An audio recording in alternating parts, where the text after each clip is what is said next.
Annyeong, balik lagi di channelnya aku, Devi Puji. Masih di drama Korea Sisyphus the Myth episode kedua. Di episode kali ini, Han Tae-soo telah berhasil membuka koper dengan password tangan lahirnya. Di dalam koper itu terdapat kunci buku catatan sekolah dasar, kamera, dan sebuah ponsel tua. Han Tae-soo mengambil semua kamera yang bertuliskan nama kakaknya Han Tae-san. Ia juga mengambil ponsel tua itu dan mengaktifkannya. Terdapat banyak panggilan tak terjawab. Ketika Han Tae-soo mengangkat telepon tersebut, ternyata terdengar seorang pria di ujung sambungan telepon mengatakan ia menginginkan sebuah kunci dalam koper tersebut. Kemudian ketika Han Tae-soo tiba di rumah, polisi datang karena ada yang melaporkan bahwa telah ada orang yang masuk ke dalam rumah Han Tae-soo. Han Tae-soo menyadari bahwa ada yang aneh setelah melihat lukisannya, dan pada saat dibuka terdapat tulisan ancaman di belakang lukisan tersebut. Isi pesan itu mengatakan dilarang mencari keberadaan kakaknya Han Tae-san. Jika ia melanggar, ia akan mati. Masih merasa aneh, kemudian Han Tae-soo mengambil kunci yang ada di koper misterius itu dan mencoba ke semua lemari, tapi tidak ada yang berhasil.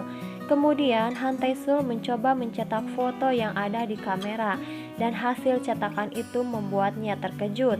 Di sana ada gambar Han Tae-soo yang sedang mengikuti konferensi yang akan diadakan 2 hari ke depan. Dan di dalam foto itu Han Tae-soo menikah dengan seorang perempuan yang tidak ia ketahui. Sementara itu Kang So-hee bermimpi saat menikah dengan Han Tae-soo dirinya tertembak oleh seseorang.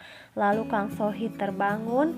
Setelah terbangun dari mimpinya, Kang So-hee berniat pergi ke Busan untuk menemui Han Tae-soo.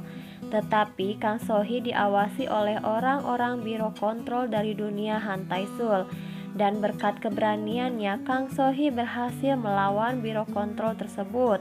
Kemudian Kang So-hee berusaha membawa Sun pergi bersamanya, dan mereka berhasil kabur dari pengawasan biro kontrol itu. Sementara itu Han Tae-soo pergi ke tempat pemakaman di mana abu kakaknya disimpan. Lalu dia mengambil abu tersebut. Lalu dia pergi ke lab untuk tes DNA. Ternyata hasil DNA dari abu jasad Han Tae-san tidak cocok dengan Tae-san.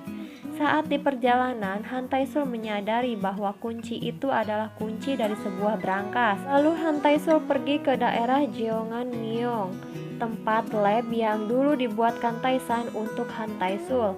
Saat masuk ke dalam, tiba-tiba Han Tae-soo bertemu dengan Han Tae-san kakaknya. Han Tae-soo terkejut lalu bertanya di mana brankas dari kunci tersebut dan mengapa selama ini Han Tae-san berpura-pura meninggal. Kemudian Tae-soo mendapat panggilan dari seseorang yang selama ini mencari kunci tersebut, dan ternyata brankas tersebut ada pada orang itu. Tiba-tiba Han Tae-soo dikepung oleh orang-orang dari biro kontrol yang selama ini juga mengincar Kang So-hee. Han Tae-soo dibawa oleh biro kontrol ke kantor biro kontrol imigrasi. Di sana Han Tae-soo diinterogasi terkait keberadaan Kang So-hee dan sebuah koper hitam. Kemudian Han Tae-soo ditembak dan tiba-tiba terbangun di rumahnya. Untuk mencari tahu tentang Kang So-hee, Han Tae-soo berniat pergi ke Busan. Lalu saat di stasiun dia berpapasan dengan Kang So-hee, namun mereka tidak menyadarinya. Nah guys, bagaimana kelanjutan ceritanya? Saksikan Sisyphus the Myth episode ketiga. Annyeong.